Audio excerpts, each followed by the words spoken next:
Saya Kade Aris Prasetya pada kesempatan ini akan memandu ataupun memimpin jalannya diskusi dan juga pemaparan selaku moderator mengenai informasi terhadap mengenai statistik secara umum yang akan disampaikan oleh yang terhormat Kepala Badan Pusat Statistik Kabupaten Gianyar, yaitu Bapak Dr. Yudi Agusta.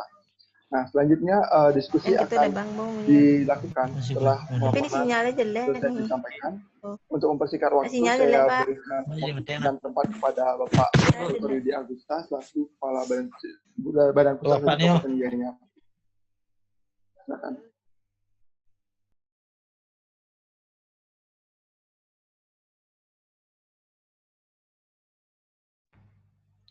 Baik, terima kasih Aris.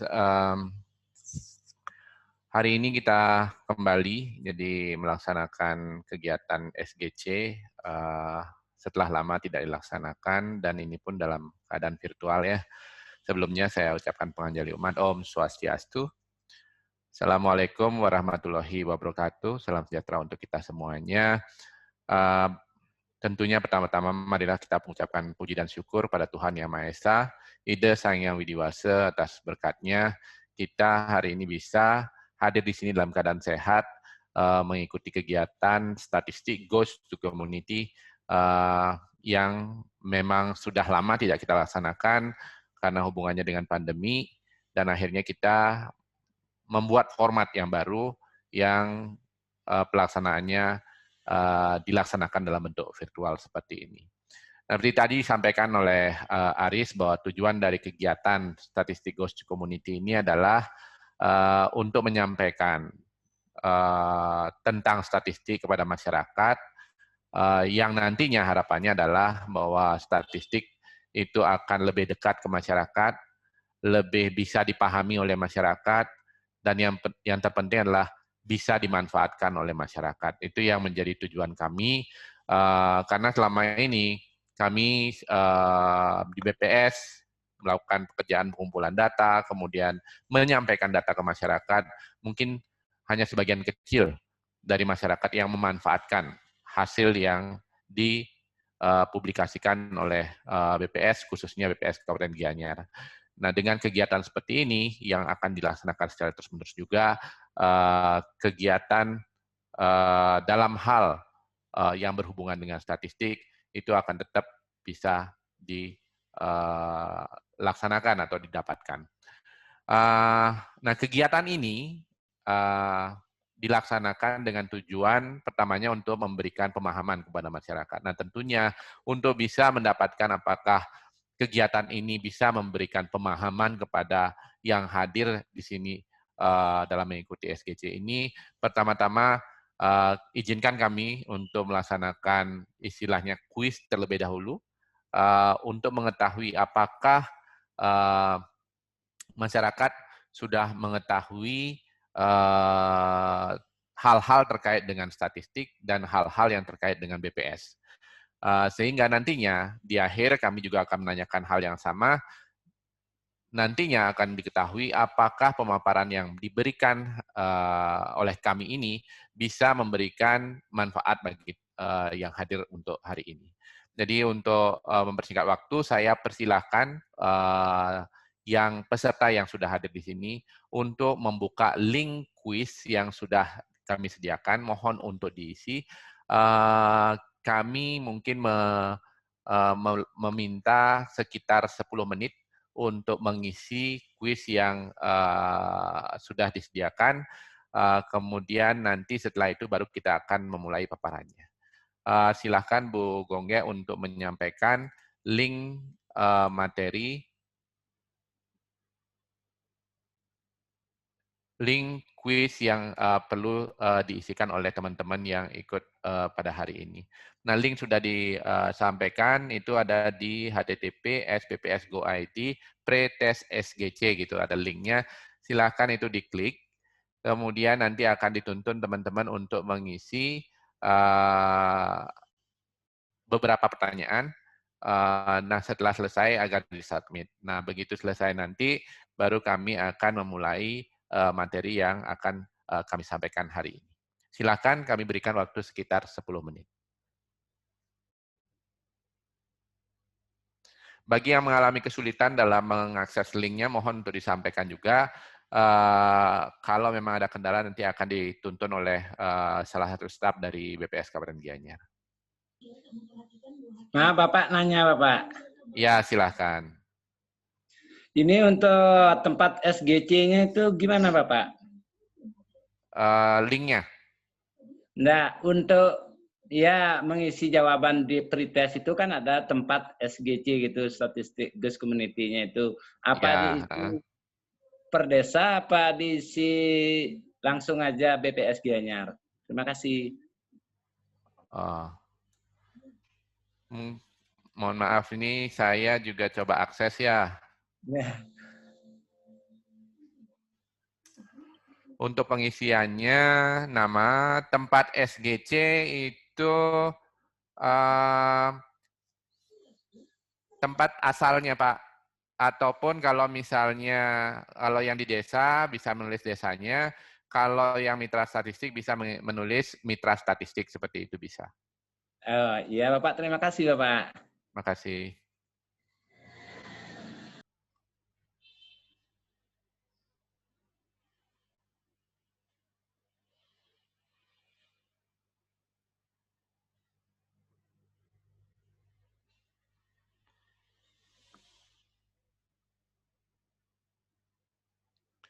Untuk pertanyaannya ada 4 saja. Apakah Anda tahu tentang Badan Pusat Statistik? Kalau ya, sebutkan apa saja pekerjaan BPS. Ya,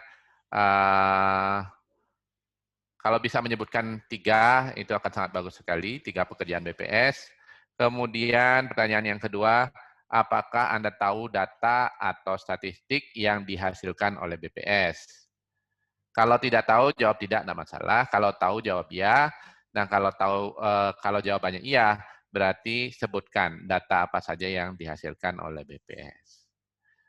Kemudian yang ketiga, apakah Anda tahu apa saja manfaat statistik dalam kehidupan sehari-hari? Jadi ada pertanyaan seperti itu, manfaat statistik dalam kehidupan sehari-hari apa? Kalau tahu, jawab ya. Kalau tidak tahu, jawab tidak. Nah, kalau tahu, itu dijawab ya dan sebutkan kira-kira apa manfaat statistik dalam kehidupan sehari-hari. Kemudian yang keempat, apakah Anda pernah menggunakan statistik dalam kehidupan sehari-hari? Nah, tadi tahu manfaatnya. Nah, yang keempat, apakah pernah menggunakan? Kalau pernah menggunakan, itu dijawab ya. Kalau tidak pernah menggunakan, jawab tidak. Kalau pernah menggunakan, berarti jawabannya iya. Nanti tolong disebutkan beberapa penggunaan statistik yang sudah pernah dilakukan dalam kehidupan sehari-hari.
Kami berikan waktu 4-5 menit lagi ya.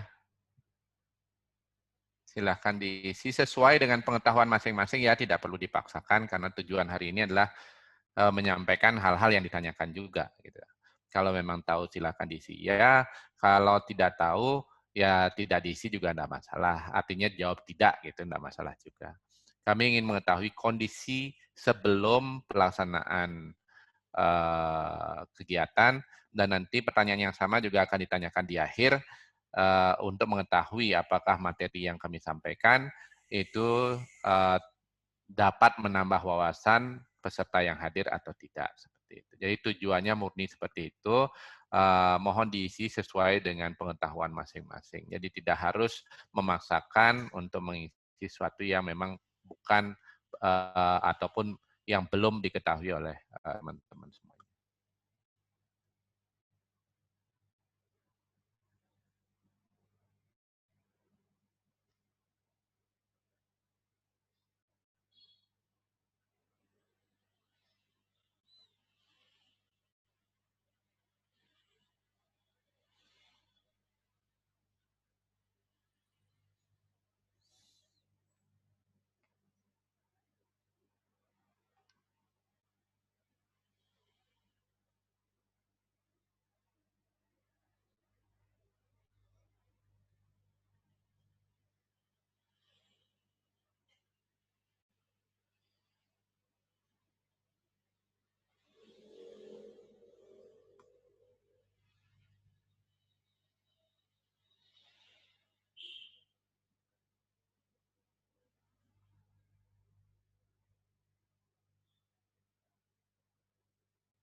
Pak Budiana sudah mengisi?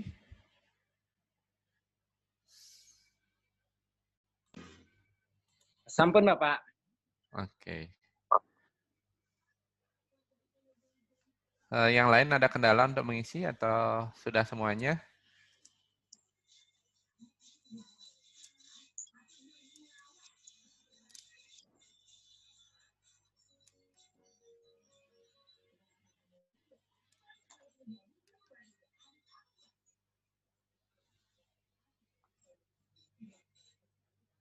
Oke, kira-kira 1 menit lagi kita akan mulai presentasinya.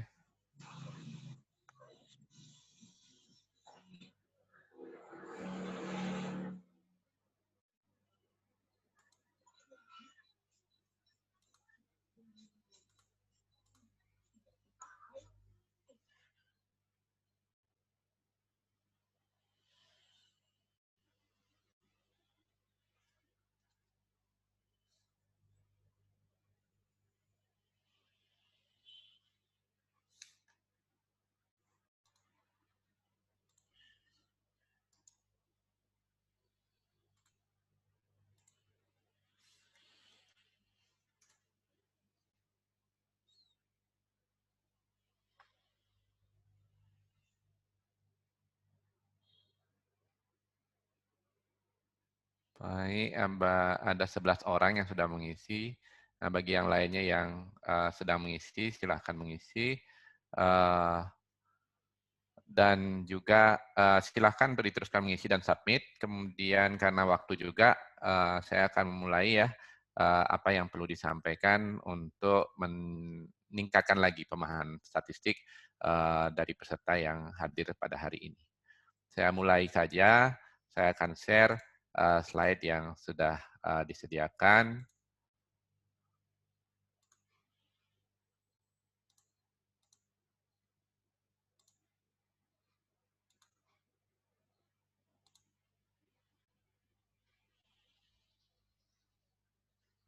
Apakah sudah kelihatan slide yang saya share? Sudah ya? Oke, saya slideshow dulu. Apakah kelihatan slideshow saya? Kelihatan. Kelihatan ya. Suaranya kedengeran? Enggak, Pak. Di atas tuh, Pak. Hidupin dulu, Pak. Di atas. Ya, di samping mic. Yang mana ya, Gus? Gambar. Mohon maaf. Hah? Di atas. Suaranya kedengeran? Enggak, Pak. Belum di-share gininya. Apanya? Komputer sound-nya itu. Komputer sound. Ya, di atas dia pengaturannya. Di samping end. Seperti stop sharing. Sampingnya kan ada sound, mikrofon.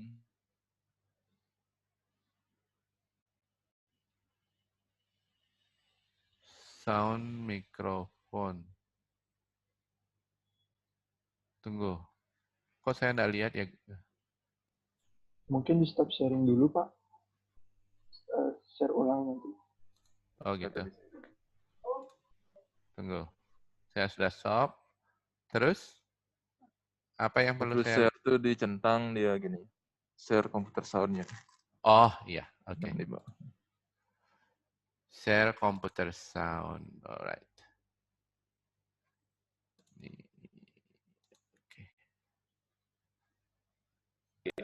68,90 di tahun 2014.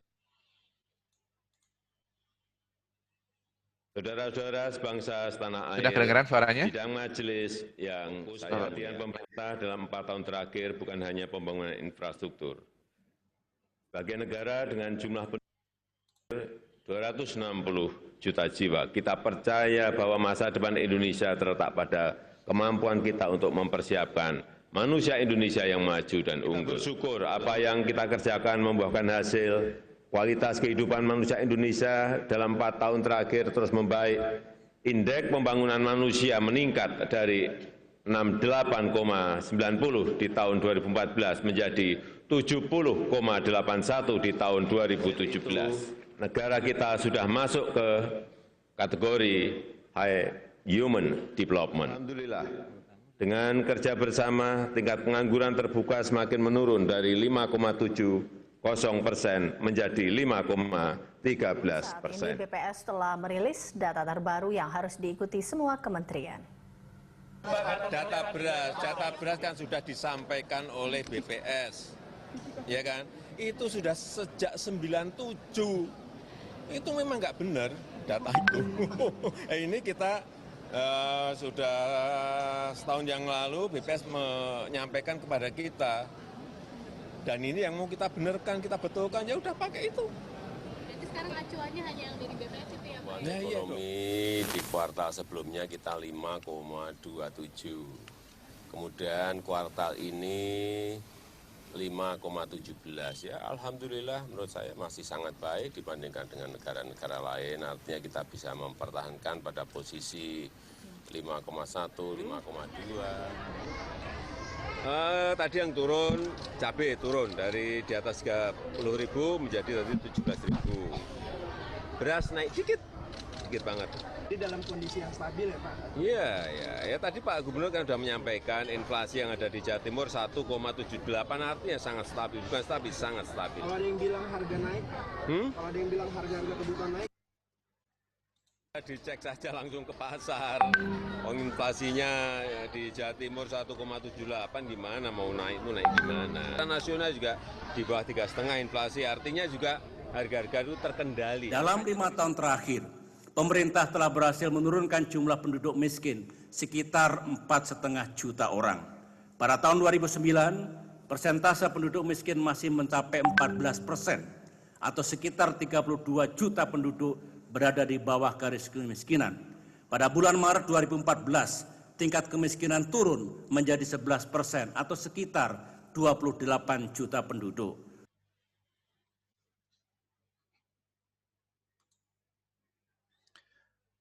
Oke, mungkin itu ya sebagai informasi awal bahwa data BPS sekarang memang sudah banyak digunakan oleh pemerintah dalam mengambil kebijakan. Nah, tadi Bapak Presiden Joko Widodo, kemudian Bapak Susilo Bambang Yudhoyono yang sebelumnya juga menjabat sebagai Presiden, menyampaikan beberapa hal yang di dalamnya selalu ada data yang disampaikan. Yang pertama, ekonomi Indonesia terus tumbuh di kisaran 5% per tahun. Disebutkan seperti itu di tengah ketidakpastian ekonomi yang sedang berlangsung. Kemudian inflasi selalu pada kisaran 3,5%. Ini sebuah pencapaian yang luar biasa untuk menjaga daya beli masyarakat. Realisasi inflasi pada bulan Juni 2018 berhasil ditekan di angka 0,59% atau terendah dibandingkan inflasi pada Hari Raya Keagamaan Nasional dalam 7 tahun terakhir. Artinya apa? Dalam 3 kalimat atau 4 kalimat yang ada ini, ada banyak sekali angka atau statistik yang sudah disebutkan oleh Bapak Presiden. Kemudian berikutnya juga beliau menyebutkan kualitas kehidupan manusia Indonesia 4 tahun terakhir terus meningkat. Indeks pembangunan manusia meningkat dari 68,90 pada tahun 2014 meningkat menjadi 70,81 pada tahun 2017. Negara kita sudah masuk high human development ya. Ini kok artificial intelligence bukan high human development ya. Kemudian dengan kerja bersama tingkat pengangguran terbuka semakin menurun dari 5,70% menjadi 5,13%. Artinya angka itu akan selalu mengikuti kita dalam proses untuk melakukan evaluasi.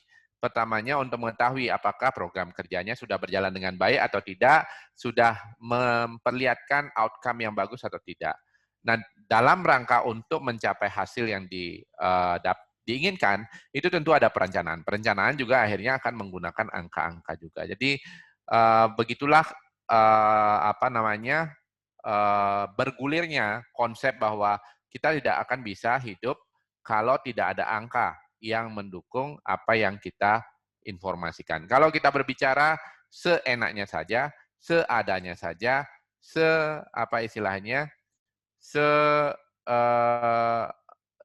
menggunakan insting saja istilahnya, itu mungkin banyak yang mendengarkan kalau dia memang tidak berpengetahuan. Tapi kalau orang yang sudah tahu bahwa, oh, kalau seseorang menyampaikan sesuatu tapi faktanya didukung oleh fakta, tentu kita akan lebih bisa diyakinkan daripada hanya sekedar omongan tanpa data. Jadi itu yang menjadi poin bahwa statistik itu sudah berada dalam kehidupan kita sehari-hari. Kemudian Pak Susilo Bambang Yudhoyono juga menyampaikan 5 tahun terakhir pemerintah telah berhasil menurunkan penduduk miskin 4,5 juta orang. Pada tahun 2009, persentase penduduk miskin masih mencapai 14% atau sekitar 32 juta. Dan bulan Maret 2014, tingkat kemiskinan turun jadi 11%, yaitu sekitar 28 juta. Nah, itu yang juga disampaikan oleh Bapak Presiden sebelumnya, Bapak Susilo Bambang Yudhoyono. Jadi apapun yang diucapkan, kalau hanya sekedar retorika, itu mungkin akan didengarkan kalau bagus retorikanya, tapi kalau tidak beretorika pun, kalau datanya sudah disampaikan sesuai dengan kenyataan atau statistik yang ada, itu tentunya akan lebih bisa digunakan untuk lebih meyakinkan. Oke, saya akan mulai dengan hal tersebut, di mana BPS mempunyai fungsi strategis untuk menyampaikan data-data yang dibutuhkan. Nah, BPS itu apa? BPS itu yang pertama adalah lembaga pemerintah non-departemen. Jadi kami ini adalah lembaga pemerintah, tapi bukan di bawah kementerian. Jadi non-departemen dia, akan tetapi walaupun non-departemen, tapi bertanggung jawabnya langsung ke Presiden. Kemudian kami, BPS, khususnya BPS Kabupaten Gianyar, adalah instansi vertikal yang dalam melaksanakan tugas dinaungi oleh Undang-Undang Nomor 16 Tahun 1997 tentang statistik. Tugas BPS adalah melaksanakan tugas pemerintah di bidang statistik sesuai dengan peraturan perundang-undangan. Nah, tadi ada pertanyaan yang ditanyakan dalam kuis ya, apakah Anda tahu tentang BPS? Kemudian kalau tahu apa saja pekerjaan BPS. Nah, ini kira-kira apa yang kami lakukan. Jadi kami mempunyai tugas dari pemerintah di bidang statistik, termasuk diantaranya adalah melaksanakan kegiatan sensus dan survei, kemudian memberikan pelayanan kepada masyarakat terkait statistik. Nah, itu yang kami laksanakan menjadi tugas kami. Kemudian kami juga mempunyai tugas untuk berkoordinasi dengan berbagai pihak dalam pengembangan sistem statistik nasional. Jadi secara umum kira-kira kegiatan kami seperti itu, jadi melaksanakan sensus dan survei, memberikan pelayanan kepada masyarakat terkait statistik, kemudian yang terakhir adalah mendukung pengembangan sistem statistik nasional. Jadi sistem statistik nasional itu diusahakan agar angka-angka yang dibutuhkan oleh masyarakat itu dikeluarkan dalam suatu kesatuan sistem. Jadi misalnya data penduduk itu tidak harus banyak orang yang mengeluarkan, tapi cukup dalam satu kesatuan sistem statistik nasional. Nah, itu adalah tugas-tugas kami. Kemudian mohon maaf ini visinya kami sudah mengalami perubahan sebenarnya.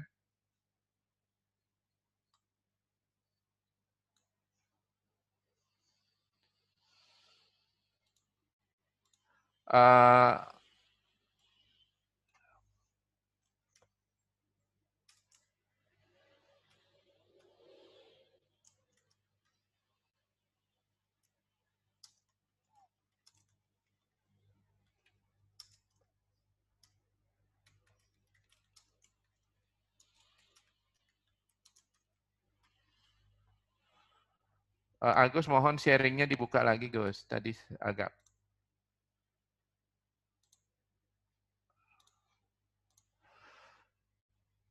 Oke, nah visi dari BPS, mohon maaf. Itu adalah penyedia data statistik berkualitas untuk Indonesia maju. Jadi tadi muncul visi-visi yang baru berubah di tahun ini. Jadi visi kami yang baru adalah menyediakan data statistik berkualitas. Tujuannya adalah untuk mendukung Indonesia maju. Jadi harapan kami, apa yang kami keluarkan memang adalah data-data yang berkualitas. Nah, untuk struktur yang ada di kami itu ada BPS pusat, ada di Jakarta, kemudian di provinsi ada BPS-nya, kemudian kami di kabupaten kota itu ada perwakilannya. Di kabupaten kota juga ada mungkin yang berinteraksi dengan desa, itu adalah koordinator statistik kecamatan kami yang menangani statistik di tingkat kecamatan. Tapi sekarang tidak lagi berkantor di kecamatan, tapi sudah berkantor di kabupaten. Nah, apa Undang-Undang Statistik Nomor 16 Tahun 97 tentang statistik? Nah, ini kami perlu sampaikan agar apa yang menaungi kami untuk bekerja itu bisa diketahui juga oleh masyarakat. Nah, kami dalam bekerja seperti tadi disebutkan bahwa tugas utama kami adalah melakukan kegiatan sensus dan survei. Nah, dalam melakukan sensus dan survei tentu ada yang harus ditanyai. Yang ditanyai adalah responden. Nah, dengan responden apa yang perlu kami koordinasikan? Tentu responden mempunyai kewajiban dan haknya, kemudian kami BPS juga mempunyai kewajiban dan haknya. Apa kewajiban responden? Yang pertama adalah wajib memberikan keterangan yang diperlukan. Kemudian yang kedua, pelanggaran terhadap pasal yang pertama tadi, yaitu pasal 27, bisa dipidana paling lama 1 tahun, 6 bulan, dan denda paling banyak 100 juta. Jadi koordinasi kami dengan responden utamanya adalah bahwa kami berusaha untuk selalu mendapatkan keterangan yang sebenar-benarnya dari responden. Sebenarnya ada juga peraturan terhadap pelanggaran, tapi kami jarang menerapkannya, tapi lebih kepada persuasif bagaimana kami berusaha agar responden bisa memberikan jawaban kepada kami. Kemudian hak responden apa? Yang pertama mengetahui dan memperoleh manfaat dari statistik yang tersedia. Jadi kami mengumpulkan data, tapi tentunya akan mengeluarkan statistik. Statistik itu tentu untuk kebutuhan masyarakat juga. Nah, responden sebagai masyarakat itu berhak untuk mengetahui dan memperoleh manfaat dari statistik tersebut. Kemudian tentunya kalau misalnya ada petugas kami yang tidak atau mencurigakan gitu ya, itu bisa ditolak sebenarnya. Dan biasanya kami melengkapi petugas kami dengan surat tugas. Jadi karena belakangan ini banyak juga ada orang-orang yang mengaku petugas statistik datang untuk menanyakan beberapa hal, tapi sebenarnya bukan ditugaskan oleh kami. Jadi responden juga berhak untuk menolak. Kemudian hak BPS apa dalam hal ini? Yaitu yang pertama memperoleh keterangan dari responden yang menjadi objek, kemudian memasuki wilayah kerja yang telah ditentukan untuk memperoleh keterangan yang diperlukan. Ya, jadi itu hak kami. Kemudian kewajiban kami adalah yang pertama adalah menjamin kerahasiaan keterangan yang diperoleh dari responden. Yang kedua, menyampaikan hasil pelaksanaan statistik sebagaimana adanya. Nah, kewajiban kami ini, kami dilindungi oleh Undang-Undang Nomor 16 Tahun 97 ini, hak data atau keterangan yang bersifat pribadi itu akan selalu dijaga kerahasiaannya. Kemudian kami berkewajiban untuk menyampaikan hasil dari pengumpulan data ini dalam bentuk statistik. Nah, keterangan yang diperlukan, keterangan yang diminta melalui kuesioner yang harus dijawab secara benar dan lengkap. Itu yang kami usahakan untuk selalu turun mendapatkan informasi yang lengkap. Oke, pertanyaannya apa sebenarnya statistik? Jadi kami sudah menyampaikan tadi BPS itu apa, kemudian Undang-Undang Nomor 16 Tahun 97 tentang statistik itu apa. Nah, bagi masyarakat tentu pertanyaannya statistik itu apa sih sebenarnya gitu ya. Nah, statistik itu keilmuan yang menaungi adalah statistika. Jadi statistika adalah ilmu yang mempelajari bagaimana merencanakan, mengumpulkan, menganalisis, menginterpretasi, dan mempresentasikan data. Jadi ada beberapa kegiatan yang terkait dengan data yang dilaksanakan dalam keilmuan statistik.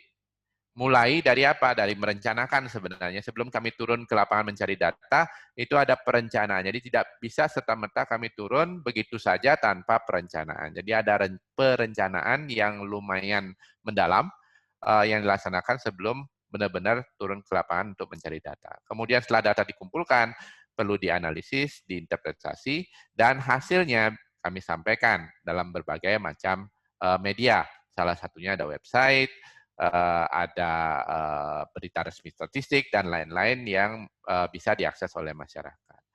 Nah, statistiknya sendiri itu apa? Statistik adalah kumpulan data dalam bentuk angka. Jadi kalau misalnya sudah menemukan, oh itu ada angkanya, nah itu biasanya bisa sudah dikatakan, oh kita menggunakan statistik atau kita melihat statistik. Oke, nah ada kegiatan seperti ini yang dilakukan di rumah masing-masing ya. Tahukah kamu, mencicipi makanan merupakan implementasi dari kegiatan statistik. Jadi ada kegiatan memasak di rumah ya, semua juga pernah seperti ini, terutama ibu-ibu, bapak-bapak juga pernah ngelawar ya di rumah masing-masing gitu ya. Nah, pada saat melakukan memasak atau melawar di rumah, itu kita bagaimana caranya mengetahui bahwa masakan kita itu sudah enak. Tentu ada kegiatan yang namanya mencicipi makanan ya. Nah, mencicipi itu perlu semuanya dicicipi atau cuman sesendok saja gitu. Biasanya hanya sesendok saja dicicipi, kemudian sudah bisa mengatakan bahwa oh, masakan saya sudah cukup enak, sudah enak gitu. Nah, itulah yang terjadi dengan statistik juga. Jadi statistik itu jadi mencicipi satu sendok masakan sama dengan merasakan seluruh masakan. Jadi walaupun hanya sesendok yang dicicipi, itu sudah bisa mencerminkan semua masakan yang ada misalnya di wajan atau di penggorengan. Itu sama juga dengan kegiatan survei, dengan populasi yang sama, itu tidak perlu untuk menanyai semua orang, misalnya di Kabupaten Gianyar, kami mencari berapa sih pengangguran gitu ya. Tidak perlu harus ditanyai semua orang apakah dia bekerja atau tidak. Tapi yang kami laksanakan adalah kami menanyai beberapa saja. Sama seperti mencicipi makanan, hanya mencicipi sesendok saja. Nah, mencari angka pengangguran juga sama. Hanya menanyakan beberapa bagian dari penduduk Kabupaten Gianyar. Nah, dengan menanyakan seperti itu, kami bisa mengatakan bahwa angka yang kami dapatkan sudah cukup mewakili Kabupaten Gianyar. Jadi, Analoginya seperti itu, sama dengan memasak makanan. Jadi melakukan kegiatan survei juga sama seperti itu. Jadi tidak semuanya dikunjungi, tetapi angkanya sudah bisa mewakili. Nah, apa sebenarnya perbedaan sensus, survei, dan registrasi? Jadi ini yang perlu kami sampaikan, karena kegiatan statistik yang ada saat ini ada tiga jenis sebenarnya. Sensus, survei, dan registrasi. Atau registrasi sering disebut sekarang ini dengan kompilasi produk administrasi. Ya, kompilasi produk administrasi. Yang pertama, kegiatan sensus. Kegiatan sensus adalah kegiatan pengumpulan data dan informasi dengan mengamati seluruh populasi. Jadi kemarin kami sudah menyelesaikan pendataan di lapangan terkait dengan sensus penduduk namanya. Apa yang dilakukan di sensus penduduk? Jadi semua penduduk yang ada di Kabupaten Gianyar kami data, tanpa kecuali. Itu yang dilaksanakan dalam kegiatan sensus. Tapi dalam kegiatan survei, sama seperti mencicip makanan, itu pengumpulan data dilaksanakan hanya dilakukan dengan melakukan pencacahan sampel. Jadi hanya sebagian saja dari populasi yang ditanyai. Ya, jadi sensus seluruhnya, survei hanya sebagian saja. Survei yang kami laksanakan lain Susenas, ya, sosial ekonomi, kemudian Sakernas untuk tenaga kerja, Ubinan, mungkin ada yang pernah melihat ada petugas kami di sawah sedang mengukur berapa berat dalam satu peta ubinan yang dihasilkan oleh sawah tersebut, gitu. Itu juga tidak perlu harus mengukur semuanya, seluruh padinya itu diukur beratnya, tidak. Tapi cukup satu peta saja, itu nanti akan digunakan mewakili seluruh peta yang ada di wilayah tersebut. Kemudian yang terakhir, nah ini berhubungan tidak dengan BPS, ini mungkin ada yang petugas dari desa yang ikut dalam kegiatan ini, banyak melakukan kegiatan dalam bentuk registrasi atau kompilasi produk administrasi. Jadi kalau di desa sering mengumpulkan data penduduk, ada yang lahir, ada yang meninggal, ada yang pindah atau mutasi, nah itu juga merupakan kegiatan statistik. Jadi itu juga merupakan kegiatan statistik, tapi namanya adalah kompilasi produk administrasi. Tidak sensus secara khusus dilakukan untuk pendataan, tapi lebih pada kondisi pada saat itu apa. Oh, ada yang pindah dicatat. Oh, ada yang lahir dicatat. Oh, ada yang meninggal dicatat. Kalau tidak ada tiga-tiganya, ya berarti penduduknya diam, istilahnya tetap gitu. Tidak ada kegiatan pengumpulan data. Nah, ini yang terjadi. Jadi di kami biasanya ada sensus dan survei, di desa, di kecamatan, di dinas itu biasanya ada kegiatan pendataan dalam bentuk kompilasi produk administrasi. Nah, ini tiga-tiganya juga adalah kegiatan statistik. Nah, kalau kita membicarakan data, ini sering ada kebingungan.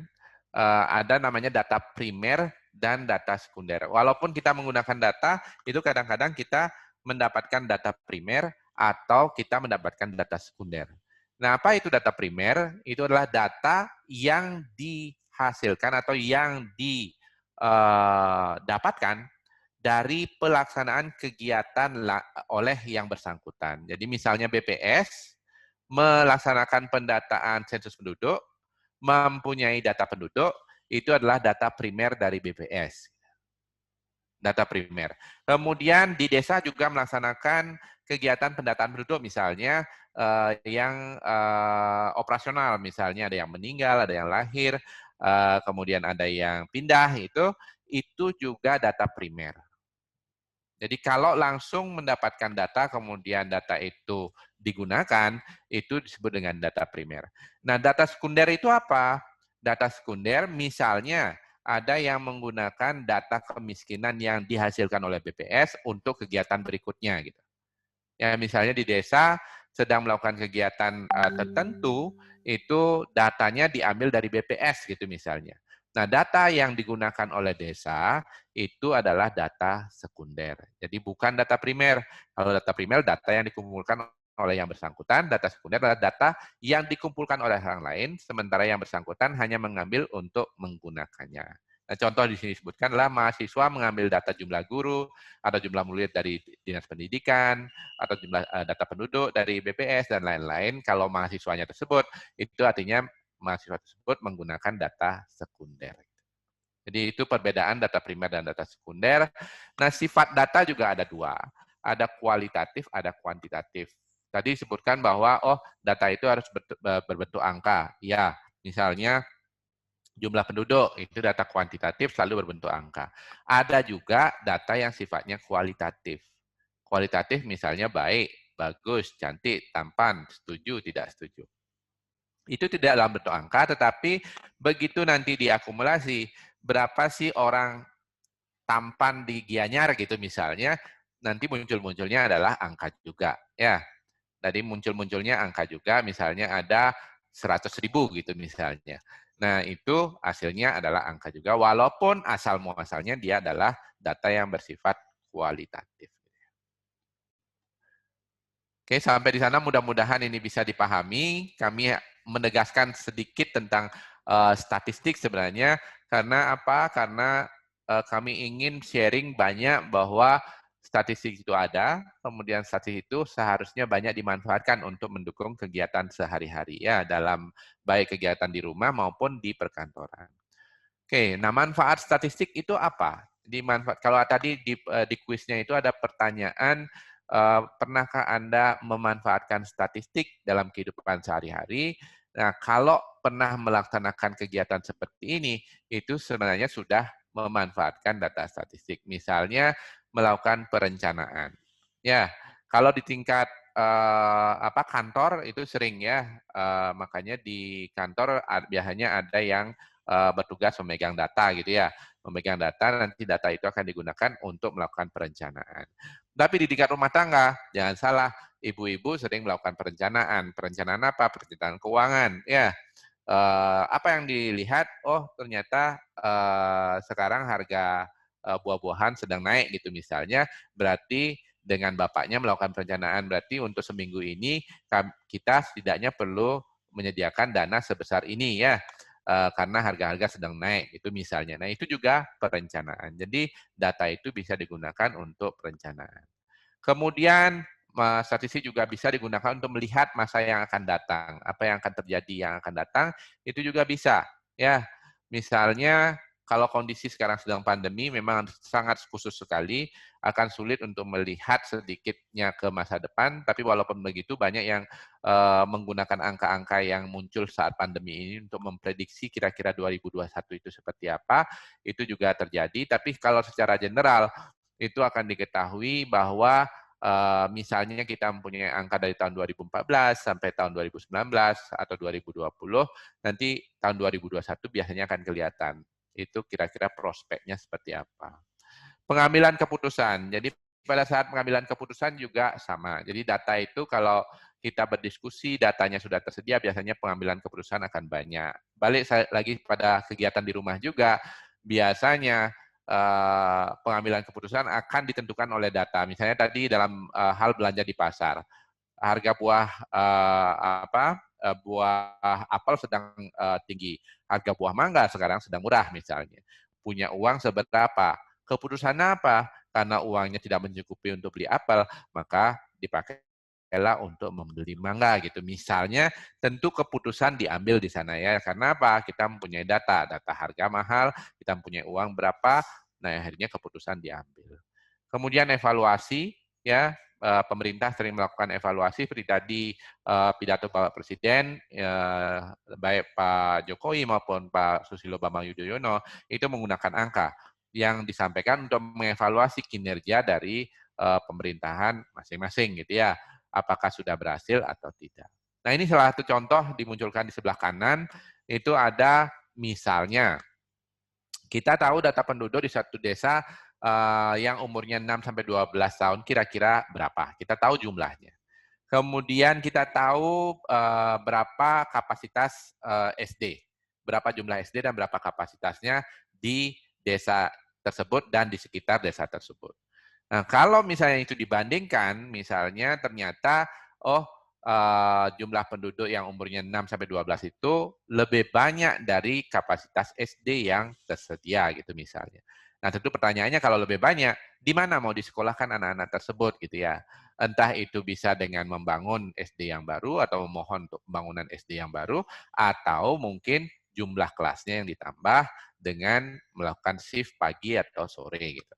Itu dilaksanakan dengan cara bahwa data dulu yang berbicara. Kalau tidak ada data, tidak akan ada keputusan. Gitu. Jadi ada data yang tersedia, berbagai diskusi dilakukan, kemudian keputusan harus diambil. Nah itulah kalau ditanyakan pernah tidak memanfaatkan data statistik dalam kehidupan sehari-hari. Nah tadi beberapa contoh sudah saya sebutkan.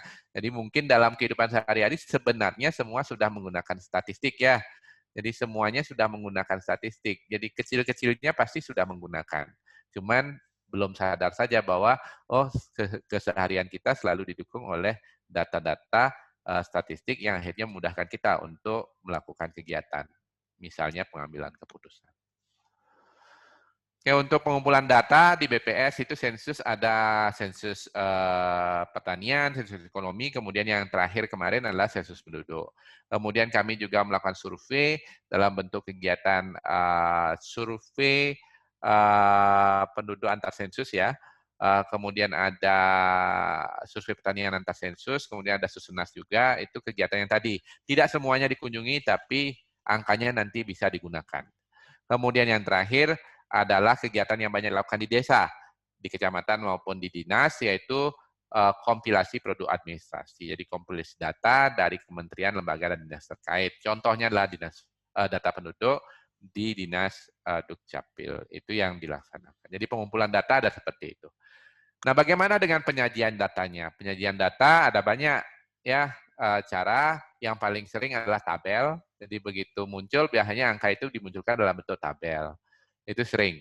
Kemudian kalau tabel itu tidak mencukupi gambarannya, tidak mudah datanya terlalu banyak misalnya, biasanya dibentuk diagram-diagram. Ada diagram batang, ada diagram lingkaran, ada diagram garis. Kemudian kalau berbasis wilayah, ada peta tematik. Jadi berdasarkan wilayah, per wilayahnya dikasih warna yang berbeda-beda untuk menunjukkan jumlah angka per wilayah tersebut. Jadi penampilan data juga ada seperti ini. Kemudian yang sekarang lagi ngetren ini adalah infografis. Jadi data tidak hanya data angka saja yang dimunculkan, tetapi ada juga gambar-gambar. Ya, tidak perlu harus menyebutkan data itu tentang apa, tapi begitu dimunculkan dalam bentuk gambar, itu akan tahu, gambarnya ini berarti, ini adalah anak belajar gitu ya. Ini adalah anak yang orang yang sudah dewasa, usia lanjut misalnya. Ini adalah daging. Ini adalah beras misalnya. Yang seperti itu digambarkan, kemudian diberikan angkanya sehingga lebih menarik untuk dilihat. Oke, tadi ada pertanyaan. Ada yang tahu tentang BPS? Bagi yang tahu tentu menyebutkan apa kegiatannya. Ada yang tahu tentang data BPS? Nah, itu pertanyaan yang berikutnya. Kalau ada yang jawab tidak, nah ini jawabannya. Jadi ada banyak data yang dihasilkan oleh BPS Kabupaten Gianyar. Yang pertama tentu yang paling banyak didiskusikan juga adalah data penduduk. Itu salah satu produk BPS. Kemiskinan, data ketenagakerjaan, data pengangguran, data tanaman pangan, data produksi padi, data peternakan, data perkebunan, hortikultura, untuk pariwisata, data tingkat hunian kamar hotel, angka kunjungan wisata, wisatawan, pertumbuhan ekonomi, indeks pembangunan manusia, data ekspor-impor, data industri, nilai tukar petani, indeks kemahalan konstruksi, dan seterusnya ya, ada banyak angka harapan hidup, angka melek huruf, tingkat partisipasi sekolah, dan lain-lain. Jadi ada banyak sekali angka yang dihasilkan oleh BPS. Jadi kalau ada pertanyaan, data apa saja sih yang dihasilkan oleh BPS, khususnya BPS Kabupaten Gianyar, ini jawabannya. Dan kalau ingin lebih tahu, itu bisa mengunjungi website kami. Jadi ada banyak sekali data yang tersedia melalui website kami.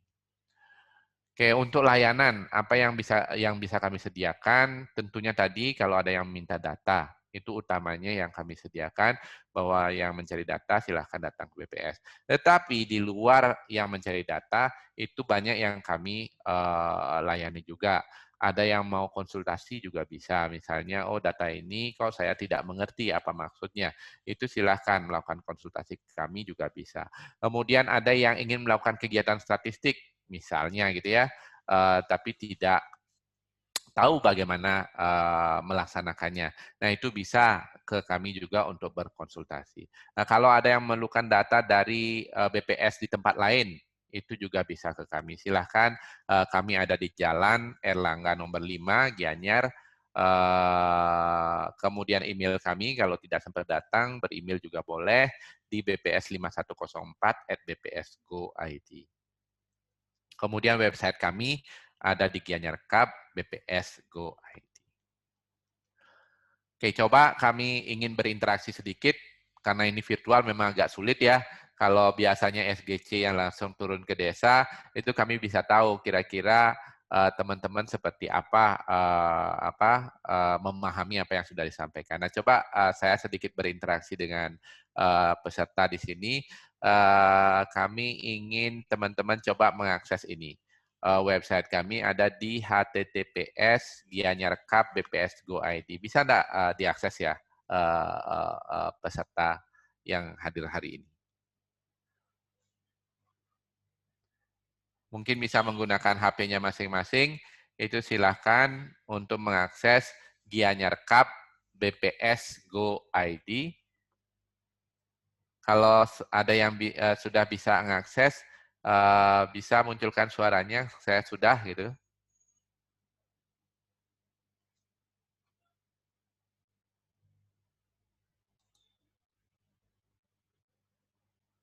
Ada yang bisa mengakses? gianyarcup.bps.go.id, itu adalah website kami. Coba diakses, kalau bisa mengatakan, saya sudah bisa Pak.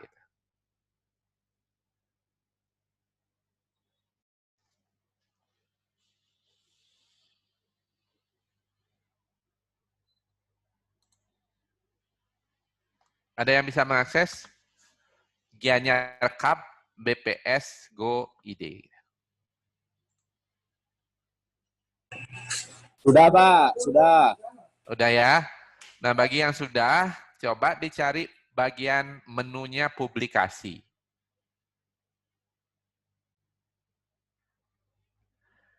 Jadi pada saat mengakses dengan HP, itu biasanya ada di kiri menu gitu ya, susunan menunya ada yang bisa diklik yaitu publikasi. Gitu. Kalau pakai komputer, laptop, itu biasanya menunya di atas. Itu juga ada publikasi di sana. Itu bisa diklik. Kira-kira sudah bisa ngeklik?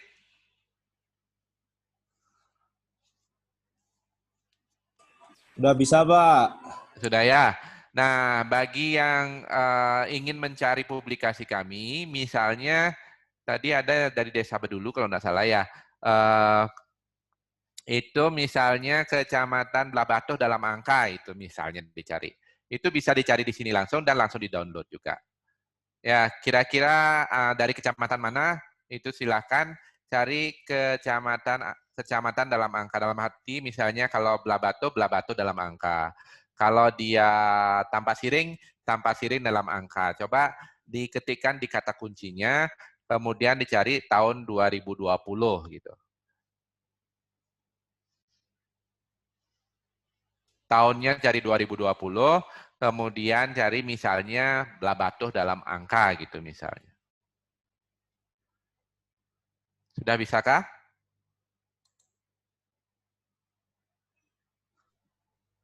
Bisa, Pak. Sudah bisa. Nah, di sana akan ada tombol untuk mendownload ya. Jadi ini sudah disediakan file-filenya, jadi tidak perlu mengisi apa-apa, itu bisa di-download secara gratis. Nanti kalau memang memerlukan data seperti ini, apapun datanya, nah biasanya sih kalau misalnya kecamatan dalam angka itu yang banyak digunakan di tingkat kecamatan ya. Kalau yang Kabupaten Gianyar dalam angka, itu juga ada, itu banyak digunakan kalau menganalisa ataupun membuat perencanaan dalam lingkup kabupaten gitu ya. Tapi kalau dalam lingkup kecamatan biasanya menggunakan publikasi seperti ini. Jadi kecamatan dalam angka, bisa Tanpa Siring dalam angka, Blabatu dalam angka, Sukawati dalam angka, Gianyar dalam angka, kecamatannya juga ada. Jadi ini silahkan untuk dimanfaatkan website kami untuk mencari angka-angka yang dibutuhkan ya. Oke, yang berikutnya, nah ini kami mempunyai juga fasilitas seperti ini ya. Kami mempunyai fasilitas seperti ini yang namanya informasi broadcasting atau sering kami menyebutnya adalah statistik broadcasting yang sering disingkat SISBRO. SISBRO ya. Nah, apa yang menjadi poin kenapa kami harus menyediakan ini? Seperti tadi, banyak yang mengakses data melalui website. Tetapi banyak juga yang tidak tahu ya bahwa kami sering mengupdate data di website kami. Jadi setiap bulan ada saja data baru yang muncul di website kami. Tetapi apa yang terjadi? Kami mengupdate data, masyarakat tidak tahu. Ini yang terjadi ya. Masyarakat tidak tahu, jadinya apa yang kami update juga tidak banyak dimanfaatkan seperti itu. Itu yang sering terjadi, makanya kami membuat satu sistem yang namanya statistik broadcasting. Nah, statistik broadcasting ini apa?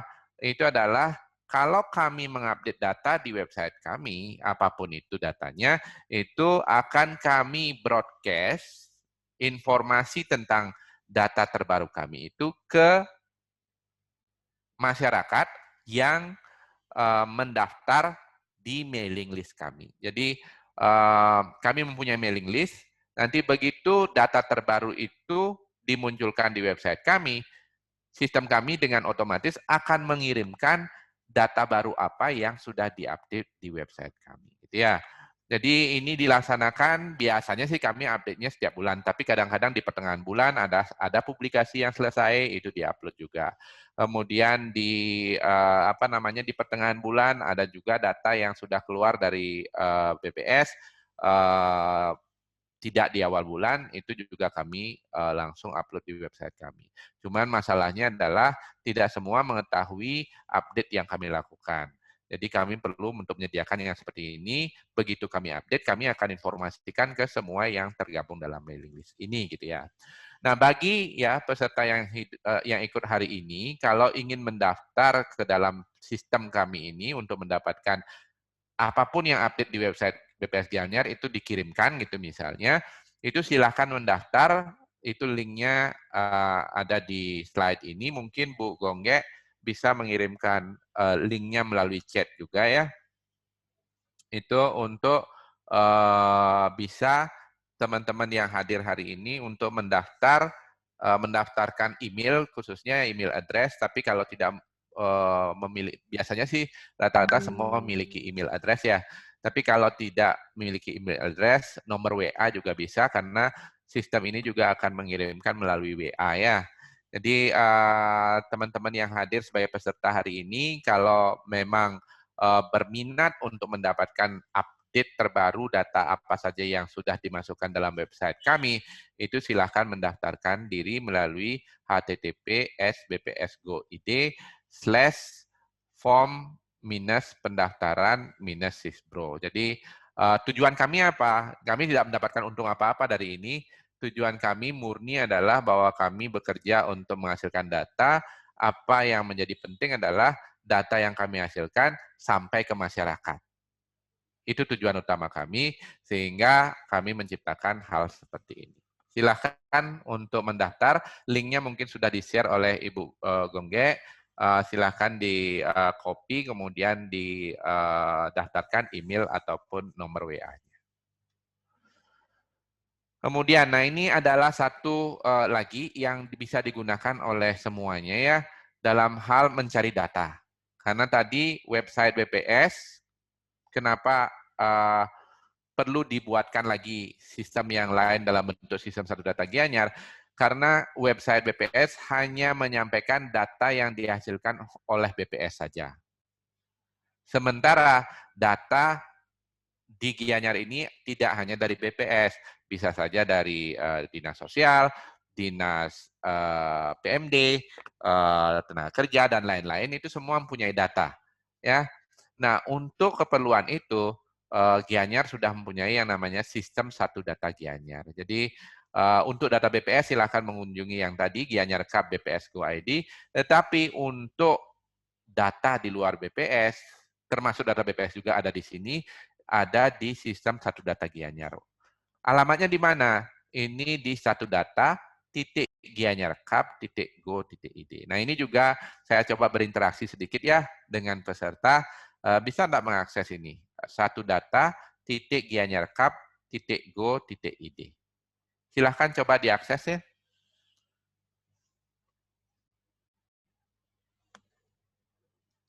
Tampilannya itu seperti ini kira-kira, ada tulisan satu data, ada logo Kabupaten Gianyar, kemudian ada bank data, ada peta gitu. Kalau memang sudah ada yang mengakses, mohon infonya ya. Secara virtual agak sulit memang.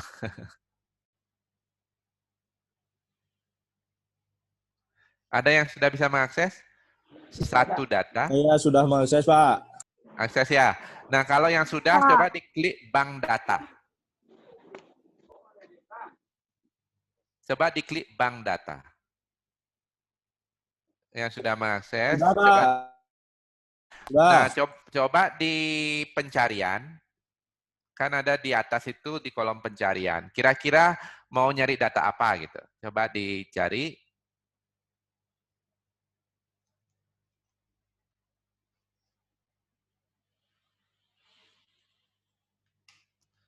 Kira-kira ditemukan datanya enggak?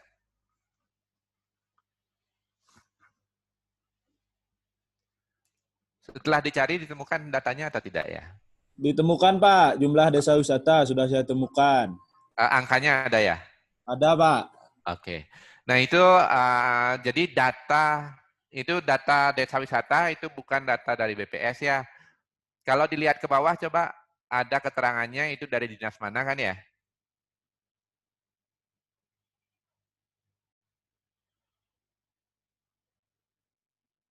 Ada setelah mencari desa wisata, dibawa turun ke bawah di tampilan tersebut, itu akan muncul data itu adalah data dari dinas apa gitu.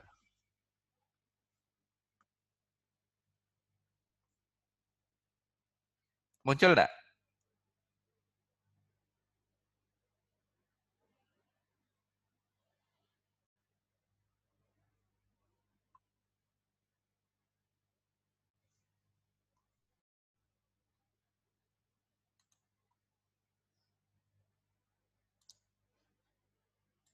Coba saya juga akses ya, nyari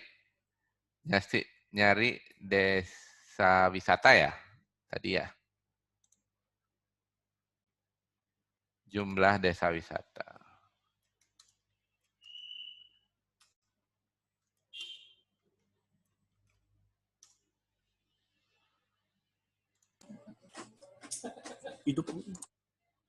Oh, ada di sini. Jadi jumlah desa wisata, nah munculnya desa wisata itu mulai tahun 2018 ya. Ini coba saya share juga. Ini saya sudah mengakses ya. Jadi semuanya juga bisa untuk melakukan hal seperti ini. Nah ini saya sudah tadi mengakses satu data Gianyar. Kemudian dari tahun 2014 sampai 2017 ternyata belum ada konsep desa wisata ya. Dari 2018 sudah ada, 2019 ada. Jadi ada 9 desa, kemudian 2019 ada 10 desa. 2020 kenapa belum ada? Itu karena memang kan 2020 belum berakhir. Jadi nanti begitu Januari atau Februari, data tahun 2020 akan muncul. Nah ini kalau saya, mudah-mudahan ini sudah bisa dilihat, kalau dilihat ke bawah, ini ada produsen data, jadi yang mengeluarkan data ini adalah Dinas Pariwisata Kabupaten Gianyar, wali datanya namanya adalah Bu Nyoman Nukari ya. Untuk emailnya bisa ditanya. Kalau ada yang ingin ditanyakan itu bisa melalui email tersebut. Jadi banyak data yang sudah tersedia di satu data Gianyar ini dan ini memang komitmennya ya. Komitmen kami BPS, kemudian Dinas juga mempunyai kewajiban untuk menyediakan data untuk masyarakat. Nah, kalau ingin disimpan juga bisa, itu dalam bentuk Excel bisa, dalam bentuk PDF juga bisa. Di sini ada Excel, ada PDF. Jadi kalau keperluan data apa saja, itu silakan untuk mencari data di satu data Gianyar. Ya. Oke, saya balik ke slide lagi. Tadi seperti disampaikan bahwa yang tadi dilihat tentang siapa yang mengeluarkan data, kapan data harus sudah disampaikan, itu namanya metadata ya. Series datanya itu adalah data yang per tahunnya. Kemudian sebenarnya kalau ingin setiap saat sudah memerlukan data, misalnya desa Bedulu gitu ya, sudah setiap tahunnya itu pasti memerlukan data, misalnya data sejumlah 20 gitu. Itu sebenarnya bisa untuk di-set agar 20-20-nya setiap kali diakses itu selalu muncul gitu. Itu bisa seperti itu. Jadi tidak perlu lagi untuk mencari satu-satu, bisa untuk membuat yang namanya pemilihan dalam bentuk custom view gitu. Jadi data itu akan selalu, begitu 2020 nanti datanya muncul, itu juga akan otomatis ya. Kemudian ada juga input permohonan, jadi kalau misalnya ada data yang tidak tersedia di satu data Gianyar, itu kalau memang penting sekali, itu silahkan menginput permohonan. Data apa yang tidak ada, kemudian saya memerlukan, itu bisa dimohonkan. Itu bisa mengajukan permohonan juga. Oke, kemudian saya lanjut. Nah, ini juga satu konsep baru. Ada namanya sistem kependudukan terintegrasi, mungkin yang di desa, ya banyak yang melakukan kegiatan pendataan penduduk dengan mendata kelahiran, kematian, kemudian mutasi, pindah gitu ya. Cuman kondisinya saat ini adalah kalau dilihat banyak sekali pendataan penduduk yang dilaksanakan ya, misalnya penduduk yang tadi lahir hidup, lahir meninggal pindah gitu, ada pencatatan juga. Kemudian kemarin pada saat akan pemberian bansos ada pendataan lagi. Kemudian PMD ada Prodeskel juga. Kemudian ada data penduduk yang harus dikumpulkan. Nah, kondisi tersebutlah yang akhirnya memunculkan keperluan adanya sistem kependudukan terintegrasi. Nah, sistem kependudukan terintegrasi ini nantinya akan diluncurkan kalau memang sistemnya sudah tersedia. Apa yang menjadi prosesnya, ini yang perlu kami sampaikan, mungkin untuk desa juga, bahwa nanti di sistem ini, data dasarnya itu akan diambilkan dari Dukcapil. Jadi data dasarnya akan diambilkan dari Dukcapil. Kemudian nanti di sistem ini yang mengupdate datanya itu adalah masyarakat secara langsung. Ya kalau masyarakatnya mengatakan saya tidak bisa komputer gitu misalnya, bisa dipandu juga melalui kadus atau kliennya. Kemudian data yang sudah masuk ini nanti akan diverifikasi oleh kadus atau kliennya. Nah setelah masuk dan setelah verifikasi berarti data itu sudah terupdate atau terisi. Kemudian baru dalam proses analisa dan penyediaan. Nah, apa yang membedakan sistem ini nanti dengan sistem yang lain?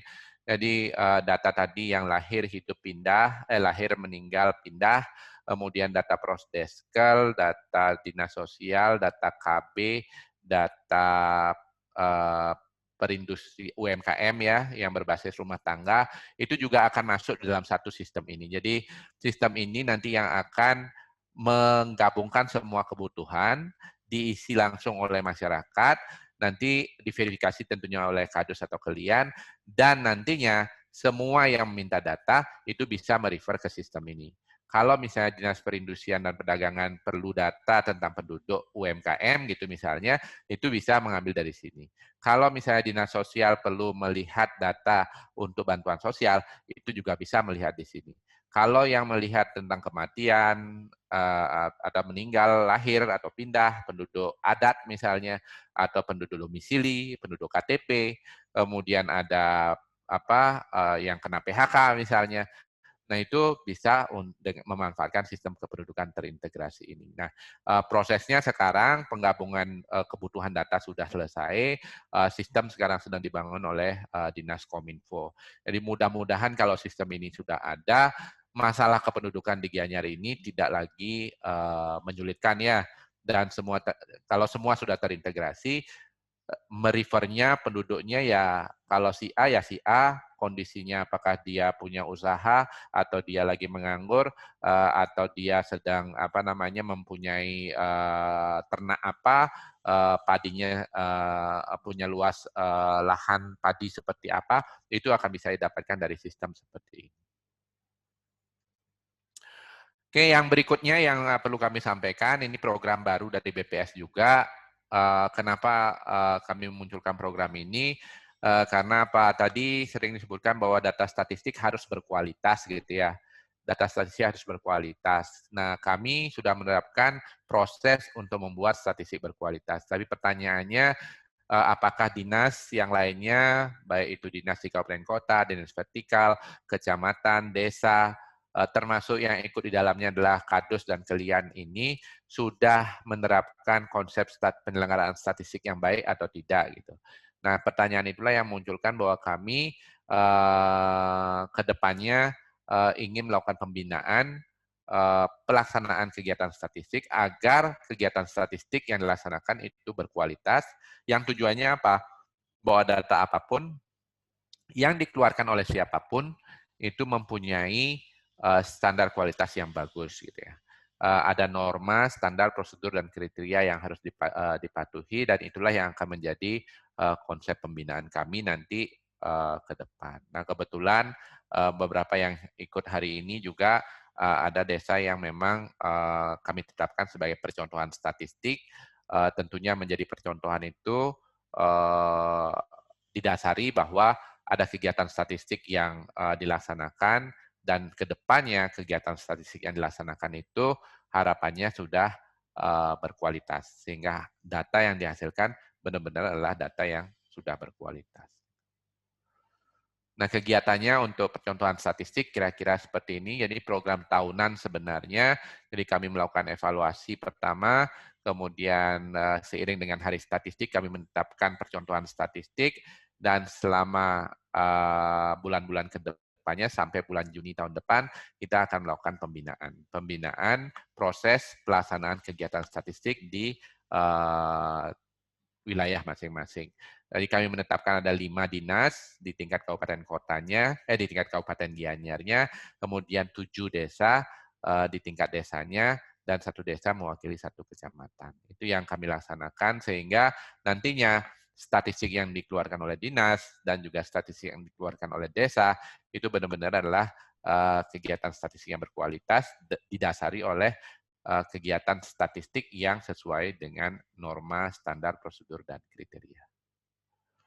Evaluasinya kira-kira seperti ini, jadi ada beberapa hal yang kami tanyakan, yang kami evaluasi, agar nantinya benar-benar kegiatan statistik dan data yang dihasilkan itu memang benar-benar yang berkualitas. Oke, ada satu lagi permohonan dari kami bagi teman-teman peserta yang ikut hari ini. Kami mempunyai Facebook, ya. Kami mempunyai Facebook. Kalau ada yang bisa, tolong di-follow juga Facebook kami. Facebook kami ada di BPS Space Gianyar, gitu ya. BPS Space Gianyar.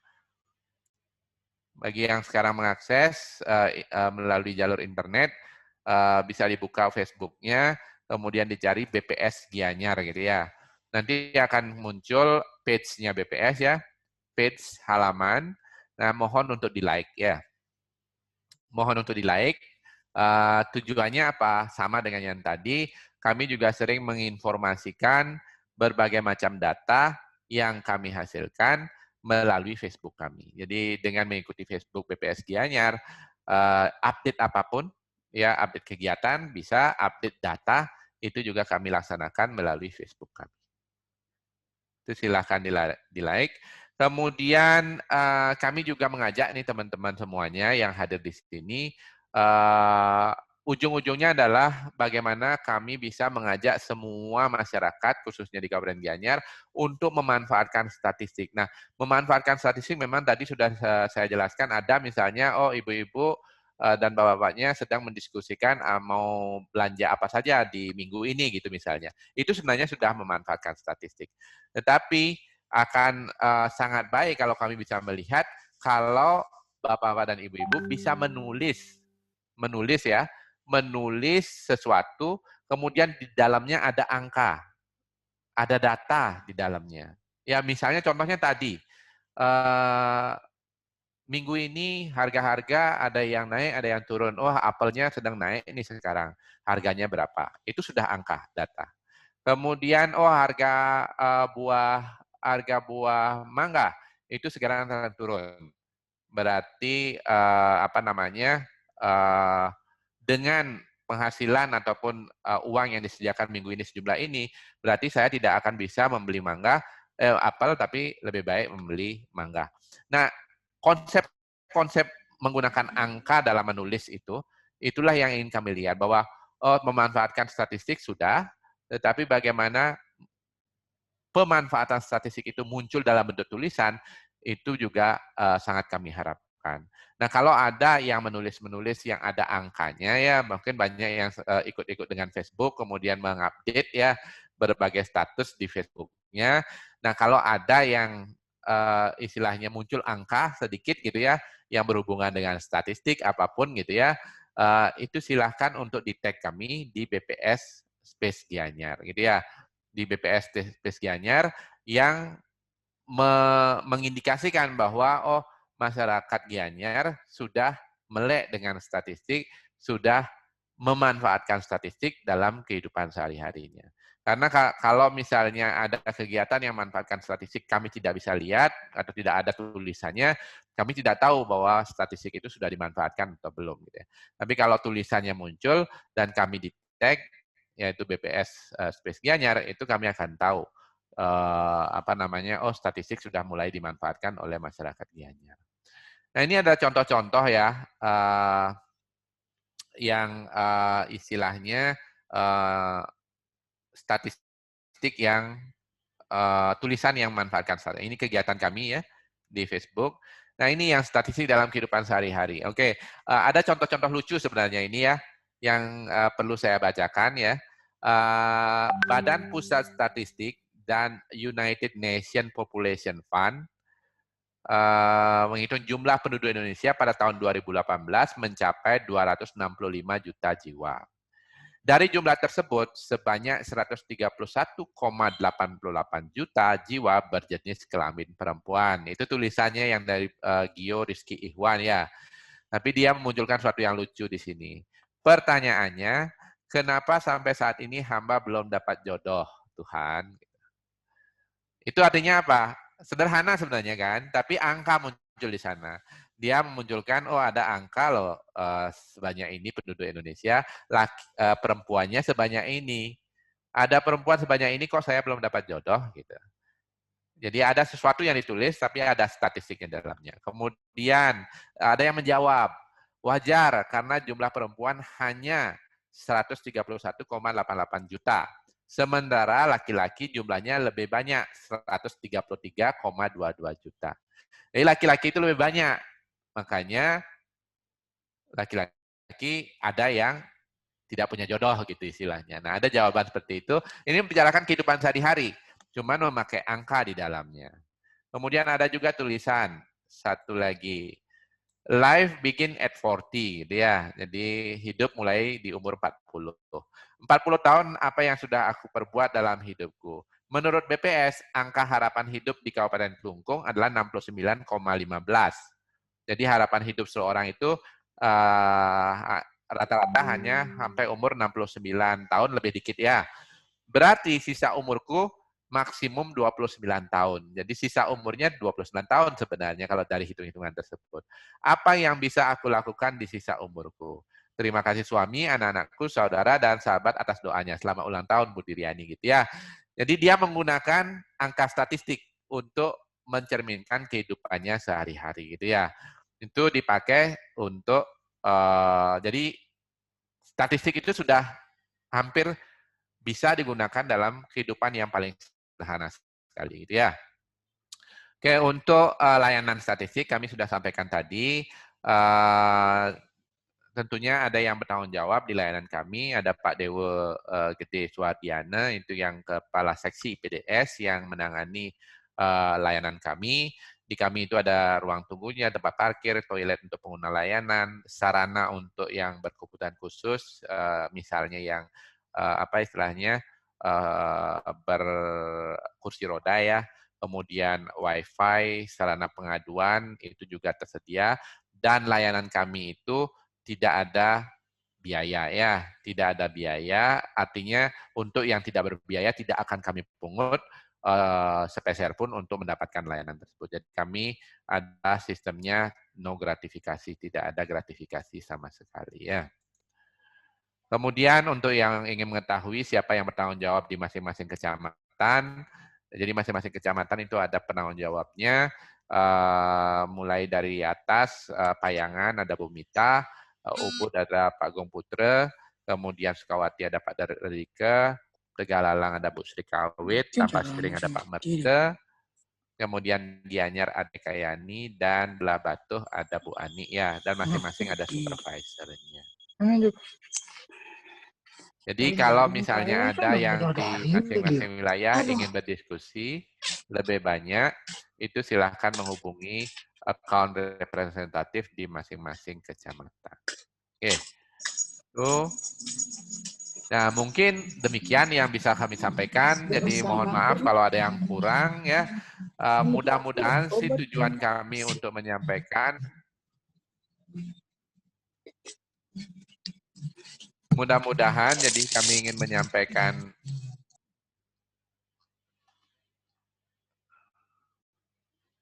tentang statistik gitu ya, itu bisa tersampaikan, itu utamanya. Kemudian yang tidak kalah pentingnya tentunya adalah bahwa semuanya bisa memanfaatkan statistik ya. Jadi memanfaatkan statistik itu tidak harus yang besar, tidak harus merencanakan program untuk Kabupaten Gianyar atau memanfaatkan program untuk kecamatan misalnya, tidak harus seperti itu. Di desa, petugas desa juga ada di sini, itu bisa memanfaatkan statistik dengan sebaik-baiknya.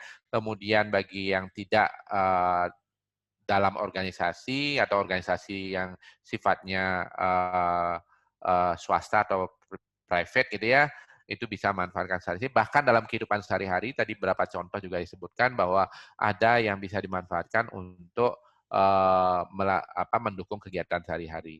Nah, utamanya sih sekarang pemerintah memang sudah banyak memanfaatkan statistik, tetapi yang perlu banyak lagi adalah masyarakat yang mempunyai bisnis walaupun kecil, coba dilihat statistiknya, cocok nggak membuat bisnis seperti ini, perlu tambahan apa lagi untuk bisnis saya di sini, misalnya seperti itu bisa untuk menggunakan data statistik yang ada ya. Jadi mohon dipahami, mohon pemahamannya bahwa kami melaksanakan kegiatan ini tujuannya murni adalah bahwa mudah-mudahan statistik sudah melekat dalam kehidupan sehari-hari dan bisa digunakan untuk mendukung kegiatan dengan lebih baik lagi. Sebelum saya berikan ke MC, kita akan kuis dulu ya, Aris ya.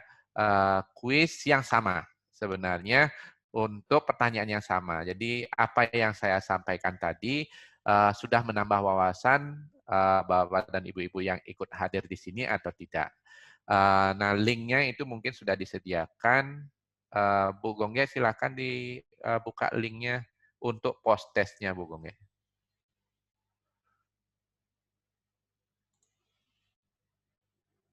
Untuk post testnya. Gonggenya mana ya? Sedang disiapkan, Pak. Oh, mohon maaf. Jangan yang pretest ya, yang post test ya. Yang post test itu tolong diisi. Pertanyaannya persis sama ya. Pertanyaannya seperti sama. Mudah-mudahan sih apa yang kami sampaikan dari tadi itu bisa menambah wawasan, kemudian bisa menambahkan jawaban yang kurang tadi yang disampaikan pada saat pretest. Silakan untuk diklik link yang post test ini, kemudian diisikan. Apa yang kami ingin lihat di sini bahwa apa yang kami sampaikan sudah menambah wawasan, sudah memberikan tambahan wawasan kepada yang hadir atau tidak. Jadi pertanyaannya sama, silahkan diisi. Sama waktunya kira-kira saya berikan waktu 10 menit ya. Silahkan dimulai.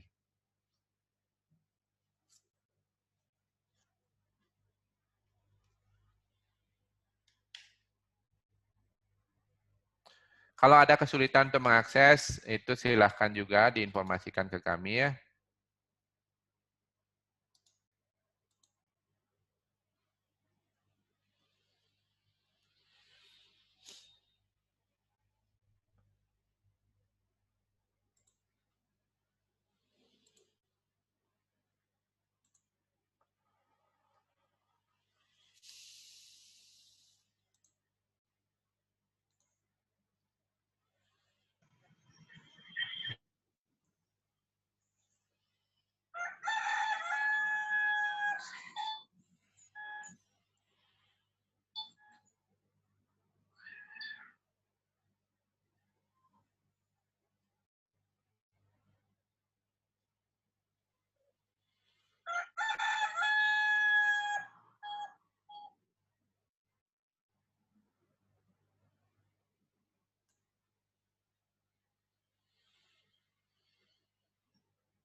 Linknya mana, Gong ya? Itu sudah muncul Pak Budiana, post test. Di chatnya, di chatnya.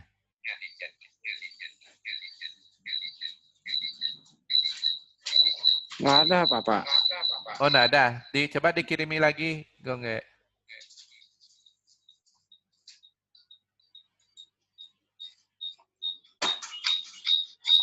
Nika Pak Budiana? Sampun, Bapak, sampun. Nggih.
Mudah-mudahan jawabannya lebih banyak ya sekarang.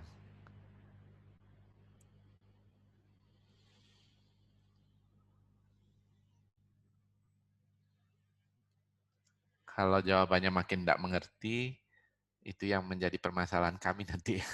Mudah-mudahan tidak ya.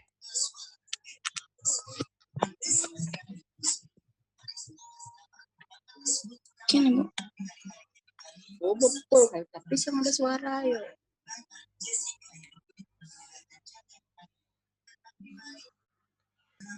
Biasa anak-anak.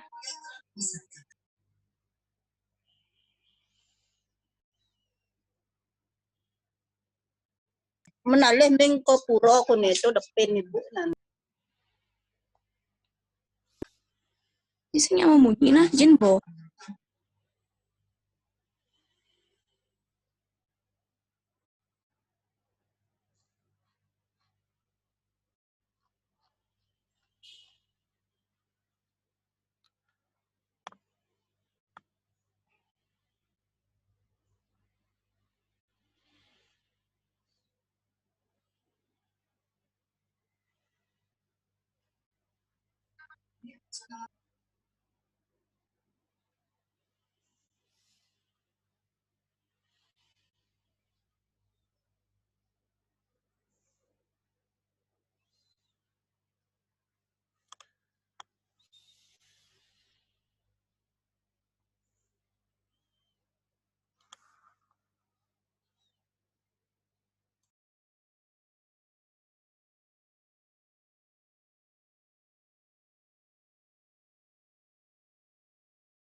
Oh.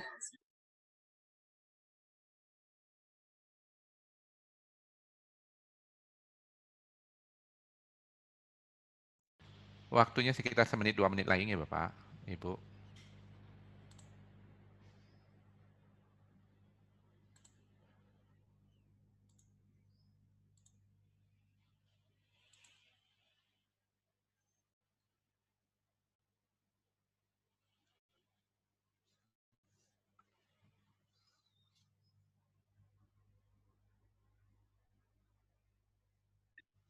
Tes. Nggih. Sini. Ada yang ngetes?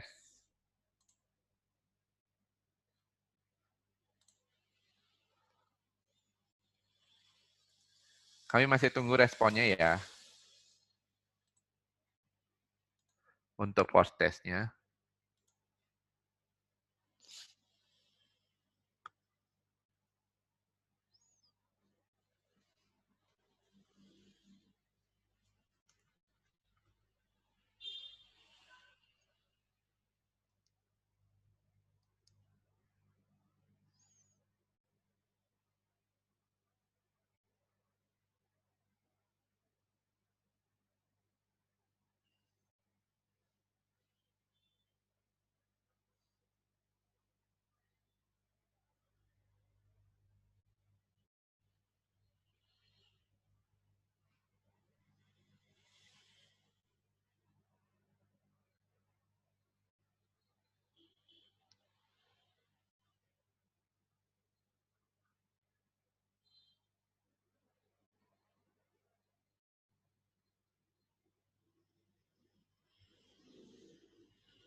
Oke, sambil menunggu, mungkin demikian yang bisa saya sampaikan terkait dengan statistik ya.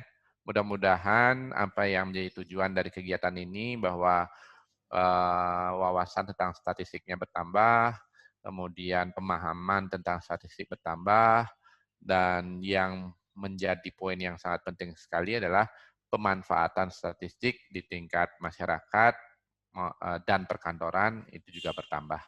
Harapan kami seperti ini dan mudah-mudahan apa yang menjadi tujuan bisa tercapai nantinya. Untuk selanjutnya, saya serahkan ke moderator Pak Aris untuk memandu kegiatan berikutnya. Saya tutup pemaparan saya dengan para Santi. Om Santi, Santi, Santi Om. Wassalamualaikum warahmatullahi wabarakatuh. Salam sejahtera kita semua. Silakan Aris. Baik, terima kasih Bapak. Jadi demikian tadi udah disampaikan sama Pak Budi. Baik, terima kasih juga kepada Pak Yudi yang telah memaparkan presentasi mengenai statistik secara lengkap tentang bagaimana peran BPS dan juga bagaimana pentingnya statistik dalam kehidupan sehari-hari. Nah, tadi juga udah dilakukan prioritas dan juga proses. Harapannya tentu saja dari pemaparan yang telah disampaikan agar pemahaman mengenai statistik tentunya diharapkan meningkat dari masyarakat dan juga dari masing-masing desa. Nah, itu goals dari kegiatan hari ini. Nah, selanjutnya mari kita beranjak kepada sesi diskusi. Nah, pada sesi diskusi ini, bagi Bapak Ibu yang memiliki pertanyaan, boleh langsung saja ditanyakan. Nah, saya akan membuka 2 sesi, di mana sesi pertama saya berikan kepada 3 penanya pertama. Nah, nanti apabila ingin bertanya, silakan langsung saja di-unmute dari Zoom-nya dan langsung bertanya. Untuk sesi pertama saya buka, bagi Bapak Ibu yang ingin bertanya, saya persilakan.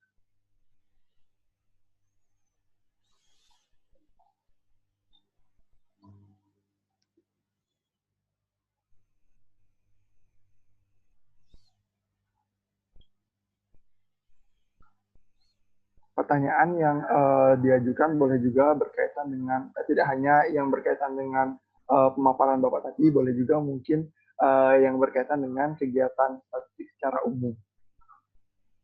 Persilakan bagi Bapak Ibu yang ingin bertanya.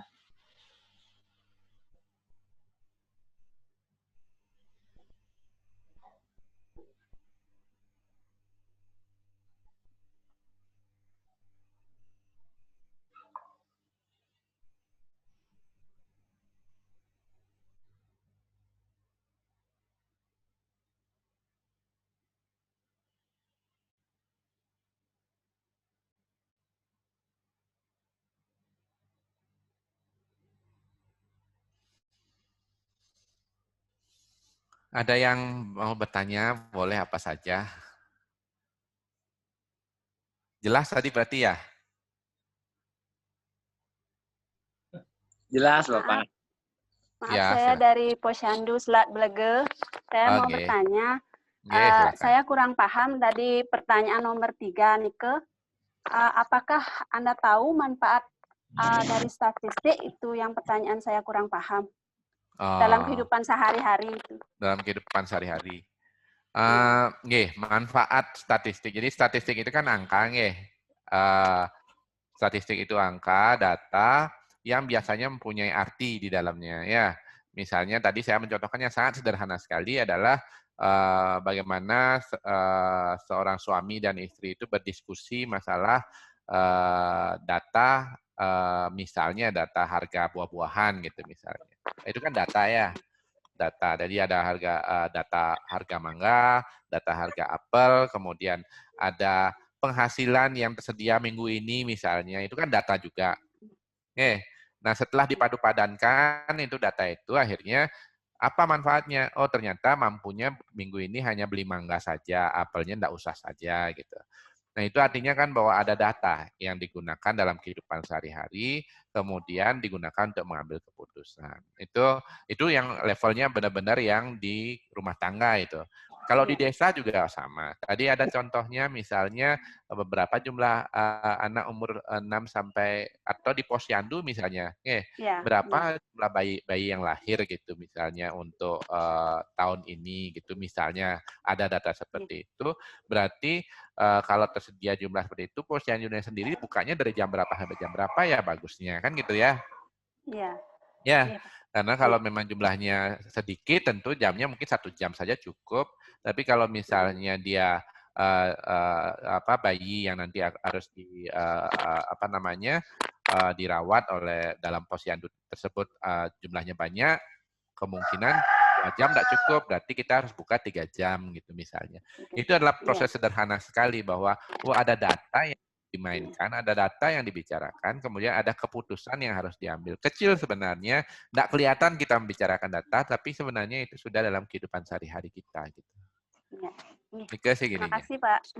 Ya, makasih sama-sama. Ada lagi yang lainnya? Dan harapan kami sih dari BPS, kami juga dalam fungsinya di statistik ini adalah pembina data. Jadi kegiatan seperti hari ini itu adalah memang tugas kami untuk membina ya, kemudian memudahkan juga tujuan kami nanti kalau sebisa mungkin kami ingin memudahkan kalau memang perlu data, bagaimana semuanya dimudahkan untuk mencari data, memanfaatkan data, itu yang kami harapkan. Yang sistem Satu Data Gianyar itu adalah sistem yang sangat komprehensif sekali. Jadi yang memerlukan data silahkan saja menggunakan satudata.gianyarcup.go.id itu untuk mencari data apa yang dibutuhkan. Kalau tidak ada data yang dibutuhkan, bisa memasukkan permohonan. Saya perlu data ini gitu. Sehingga semua kebutuhan data di Kabupaten Gianyar terpenuhi. Itu yang menjadi poin kami. Kemudian yang berikutnya juga ada yang tadi terakhir saya sebutkan adalah sistem kependudukan terintegrasi ya. Karena dulu pada saat kami datang langsung ke desa, diskusi kami dengan kepala desa, Perbekal maupun Kadus Kaling dan Kelian itu data penduduknya itu sering menjadi masalah gitu. Nah, bagaimana supaya itu tidak bermasalah? Nah, itu yang akan menjadi diskusi kami di tingkat level dinasnya. Kebetulan sudah sepakat sih, kami di BPS sudah keliling untuk mencari kebutuhan data yang ada, sudah disatukan, sudah diserahkan ke Kominfo, nanti Kominfo yang akan membangunkan sistemnya. Mudah-mudahan sih seluruh data yang berhubungan dengan kependudukan itu akan lebih mudah, lebih terintegrasi nantinya, tidak terlalu sulit. Mudah-mudahan sih kemudahan itu akan ada, khususnya di Kabupaten Gianyar ya, karena memang agak sulit, ngomongin penduduk itu sulit sekali, harus ada sistem yang mendukungnya seperti itu. Mungkin itu, ada pertanyaan lagi yang lainnya dari Bapak dan Ibu-Ibu? Oke, kalau tidak ada, Aris silahkan, Aris. Baik, terima kasih kepada Bu Nurul Putu dan juga kepada Bapak Yudi atas diskusi yang telah dilakukan. Apabila Bapak Ibu tidak ada yang bertanya lagi, kalau misalnya nanti ada pertanyaan juga, mungkin bisa langsung dihubungi melalui media sosial yang sudah tertera tadi untuk pertanyaan lanjutannya. Baik, apabila tidak ada yang lagi bisa didiskusikan, saya kembalikan kepada Ibu Ani selaku MC.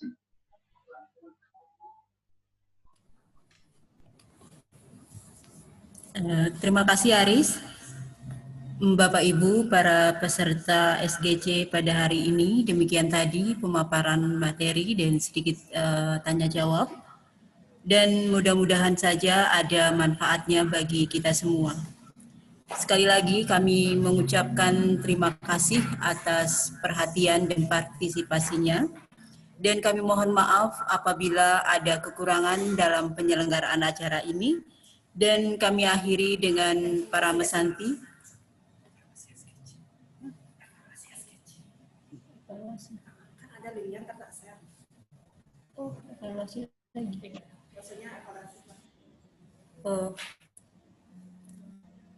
Jadi Bapak Ibu, sebelum mengakhiri acara SGC pada hari ini, ada satu lagi yang ingin kami dapatkan jawaban dari Bapak Ibu sekalian, yaitu tentang evaluasi dari pelaksanaan SGC pada hari ini. Sebentar lagi Gongge akan mengirimkan linknya pada chat. Jadi mohon dijawab dulu. Siap, itu anak. Evaluasi tentang kegiatan SGC virtual pada hari ini. Dimaksud.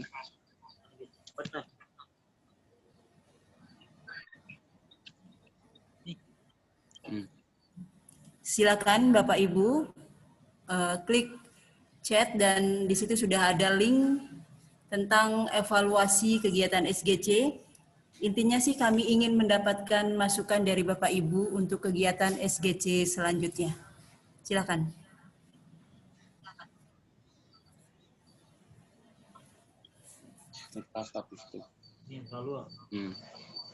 Tempat SGC.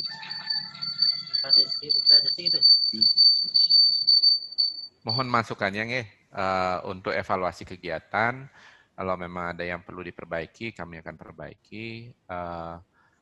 Karena ini adalah kegiatan pertama kami secara virtual ya, untuk melakukan SGC seperti ini. Jadi mudah-mudahan sih apa yang menjadi tujuan kami itu tercapai. Kalaupun ada kurang, mohon masukannya.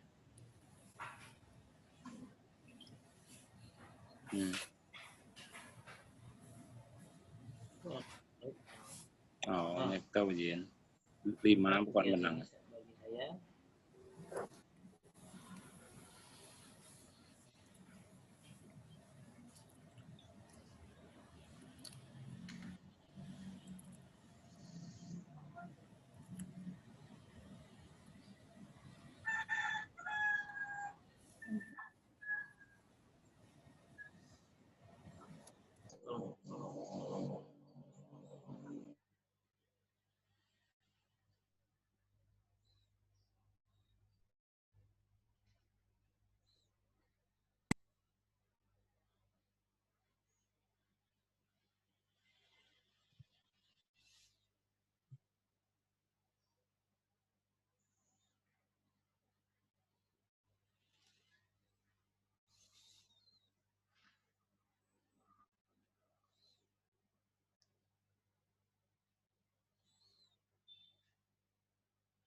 Gimana Bapak Ibu, sudah selesai mengisi link tersebut?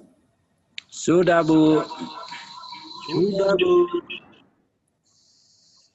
Yang lain gimana? Kok suara cowok aja ya? Suara Ibu. Ibu,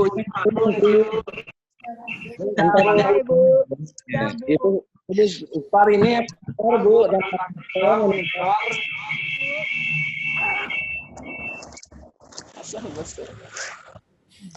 Baiklah Bapak Ibu, terima kasih atas perhatian dan partisipasinya. Dan mudah-mudahan acara ini bermanfaat bagi kita semua dan kami akhiri dengan Parama Santi. Om Santi Santi Santi Om. Semoga semua sehat. Santi Om. Pak Kerto, apa kabar?